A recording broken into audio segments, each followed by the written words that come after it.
What's going on, y'all? It's the Conscious One coming at you. Just want to make a little video. Think I'm gonna entitle this, something's got to give. And this pretty much shows that I'm a true empath because right now everything is cool for me. So it seems, being in this Chicago suburb, um, I was just telling a buddy of mine about how everything DoorDash is like lit up in red 24 hours, 7 days a week because you don't have all these immigrants and other people flocking into here, uh, like flies on flypaper. Basically, where the area I'm at, it's a lot of, well, suburban, it's mostly homes, and it's a lot of business professionals. So you don't have people in this area who work for DoorDash or Uber Eats, you know, because just because they don't have to. It's not that many black people in this area where I'm at. And I'm talking about 50 to 100 square miles. It's just DoorDash is just lit up in red 24/7. So right now I'm kind of tripping about that because I'm like, yo, DoorDash for me in New York City, you had too many people coming into that place trying to do those platforms, and it's causing a lot of congestion and traffic in that area. And so this is like right now what I'm seeing is it's like night and day. Um, so I am very thankful of where I am right now because the money is really, really good on the platforms. And also, I don't have to, the moves that I'm doing, I'm just picking up the food's ready. And then, I go and it's somebody, they living in the house. You just, boom, jump out your car, drop off the food, boom, you out of there. When I was in New York, the place is built once again, New York City is built like a penitentiary system. I can actually see that more and more. I think about it that yeah, New York City it's like a prison. They built it like a prison. So I'm not just talking about all the project buildings. I'm talking about like just the regular apartment buildings are built like prisons. You walk up to the door and it says something about the superintendent. I said, this is a prison. And so I kept when I was in New York City, I kept seeing this over and over and over until I finally just came to the conclusion that they purposely built this place like a prison system. You're not supposed to get out of there. Okay. It's like a Venus flytrap. Yeah. And with all the traffic and stuff going on there, you definitely not supposed to be getting out of there. All the streets, the way they had the streets. And I'm not gonna be talking about New York City too much long, folks, because I'm moving on. But you stay in a place like that for 2 years, and then here I am in Chicago, and and you just think about like where you just came from. It's gonna take some time for that to purge that out of my system. Like I cannot believe what I just went through for 2 years in that place. I cannot believe people are spending that kind of money on properties to live around rats that are big as cats and paying the property taxes so high where they throw the garbage in the streets like it's a third world country. And when you drive down that street, you're hitting so many potholes. You just feel like you feel like literally your internal organs are bouncing around everywhere. I'm not like folks. I'm not making this up. That's how bad it is in New York City. Now, most of the New Yorkers, I talked to the guy that fixed my car. He said it just became like that in the last 2 years since after the pandemic. It's hard for me to believe that it just came that way the last 2 years, but if that's what people are telling me, I have to go by that's what they say. I know it's getting a lot of rain there. I know that place is under punishment because the infrastructure is tore up and they can't fix it. You cannot fix infrastructure if a place is getting that much moisture daily, and you know what that's going to do too. That's going to destroy all the cars. That's going to rust out the cars. It's kind of interesting. Me getting into that accident because the guys fixed up my rust spots that I had already fixed up, and then I got rust spots that came back from all the moisture. So my car is back to normal now. I'm glad that and then they fixed up some other stuff that need to be fixed up that had need to be fixed up just from having a used car to begin with. So I'm just glad to be out of that place. It's unbelievable. Once again, I cannot believe that people pay that much money to live there. I'm talking about people like seriously. I'm going down streets where I know the homes are like 600, $700,000, and outside, right outside on a street, it's not even drivable. Okay, it's not even drivable. There's better streets in Cambodia. Dead serious about this, and this is New York City. It's just it's amazing. So I think they're doing it on purpose. They definitely doing it on purpose. But yeah, the place built like a jail system. And so, like, let's say I'm delivering something from DoorDash, right? And I go into a building, and then you worry about somebody hitting your car because all the streets are so narrow and you trying to park.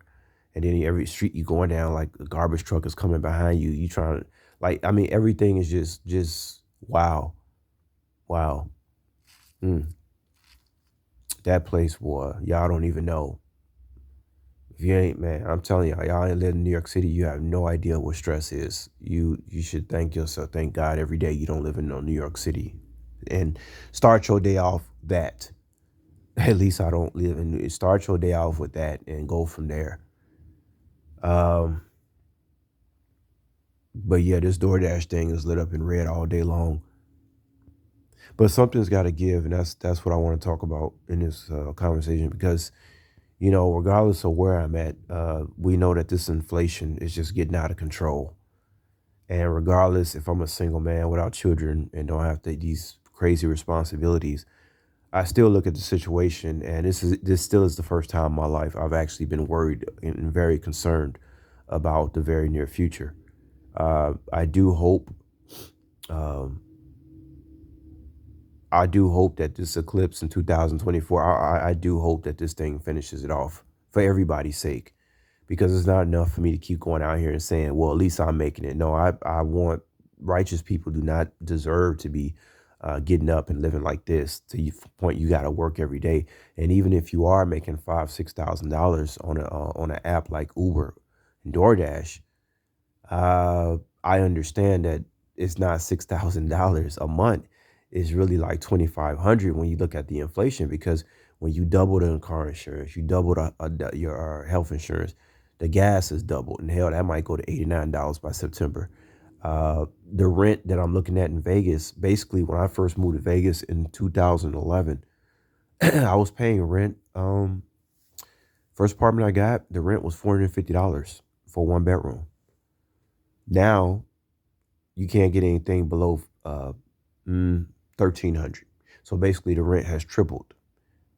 Okay, and even if you do get rent around 1,300, 14, 1,500, you're still going to be living in a place that's not, you still going to have to be looking over your back.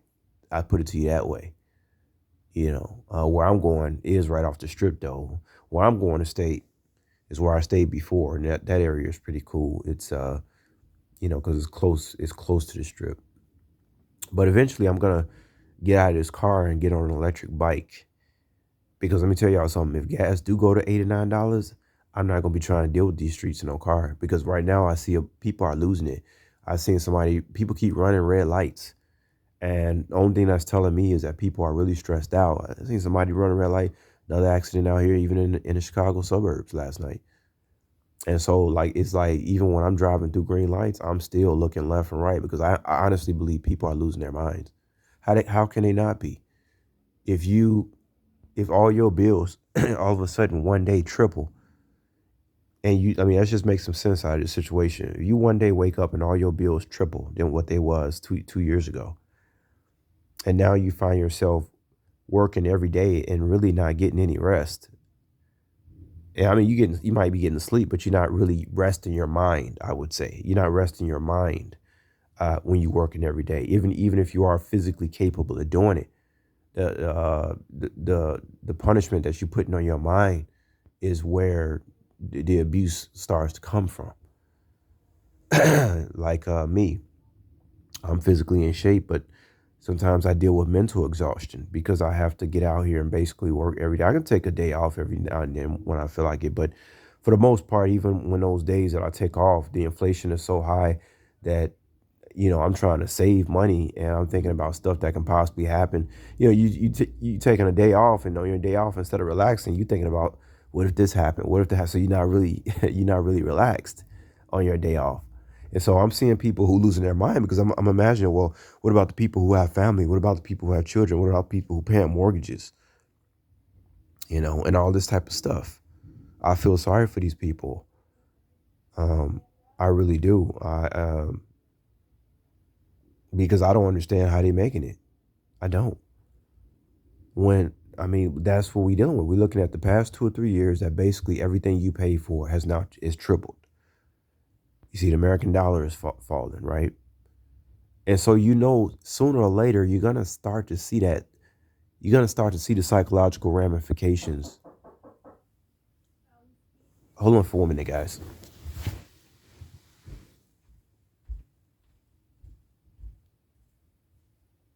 Yeah, can you come back later? Okay, thank you.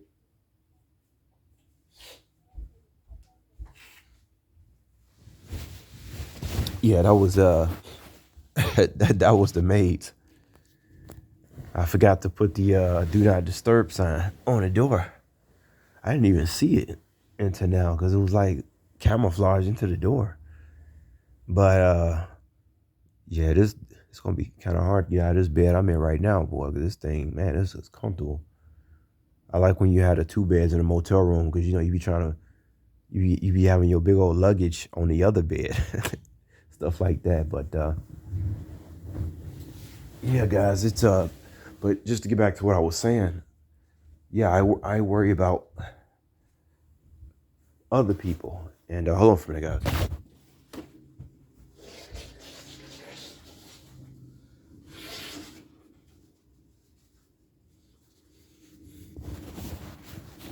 Yeah, so I was just talking about, um, regardless if I'm doing good wherever I'm at right now, in Vegas, wherever, I'm looking at I'm looking at the psychological ramifications of of everything tripling in price over the last 2 or 3 years. You're gonna start to see some psychological ramifications from that sooner or later. You're gonna see people running red lights. When I go into certain bars and pick up food, I thank God I don't have no desire for alcohol whatsoever. And I see how people are getting drunk. I was a bartender for 6 years. I served almost 185,000 patrons. Yes, that's the exact number. I had conversations with people all over the world. I know people very well. And that's because I know myself. You can't know other people, first of all, until know thyself. Once you know thyself, then you can look out and start, what they call judging people. Well, you can be a good judge of people if you're living in righteousness. I'm gonna tell you that right now, and even the Bible says that. Um, yeah. So if I go into a place and I pick up food and it's a bar, right, and I'm just looking at the way people are getting drunk, and I'm looking at what time they're getting drunk, and I'm looking at how they're functioning, and oh, you got people, they're losing it. They're losing it. A lot of alcohol, a lot of stress, working every day, trying to party and work, trying to party and work and keep up with the inflation. You just can't do it. You just can't do it. Now, on the positive side, I can say this: even though I have to almost work every day to, keep myself in a position where I can actually be saving money. On a flip note, I say, you know what? I look at it like this: when I am at home, what is there really to be looking at? I don't watch TV. If I look at YouTube, only thing they flashing across my YouTube is meat, showing people cooking meat, showing people killing for meat, showing restaurants meat, meat, meat, meat, meat. Or they talking about who didn't got killed, who didn't got robbed, who didn't got raped, who didn't got murdered, who didn't car accident here. Stuff. Your phone is reading your mind. They traumatizing you with your cell phone. You know what I mean? So if I'm like this. The only reason for me to be in a crib these days is to either sleep or if I'm actually really not feeling well or stuff like that. Other than that, there's no reason for me to even be sitting around just flipping through my phone, laying down on the bed. That's not no, that's more traumatizing myself than actually being out there and working. I'd rather be out there in the sun and working. You see what I'm saying? So I'm just sitting back observing everything. But yeah, I don't see how much longer people can keep dealing with this inflation. Like I said, gas might go to $89 soon by September. It could. And that is gonna send a shockwave, folks. I'm telling you, if it go to $89, it's gonna be a shockwave, man. Because you talking about the Uber drivers, people's frustrated. The more that gas keeps going up, the more people's frustrations are gonna go up. And I saw something the other day. They were showing the price of oil per barrel. I think like in 2011 or something, or the last time it spiked up to $4 or $5. So well, actually they showed the price per barrel when gas was like $3.26. I think from 2011 or some year, and then they showed the price of a barrel now, and it was the same price per barrel, and now they charging $5 or $6. So you know, you know, I mean, you got everybody. You got black people complaining. You got white people looking at this like, oh hell no, I'm getting screwed. You know, I don't care who you are. That's gonna affect you. I don't care who you are. Making six figures don't matter. Every time they go up $1 on this gas, you're gonna see people lose it more and more and more and more. And just think, we ain't even supposed to be using gas anyway. It's an inferior form of energy. But I'm not gonna get into that. My channel may get cut off for that because when I say something, then they want to do something with me. So, but yeah, that's all I want to say, y'all. Something's got to give, and regardless of how decent I am in the position right now, I'm still.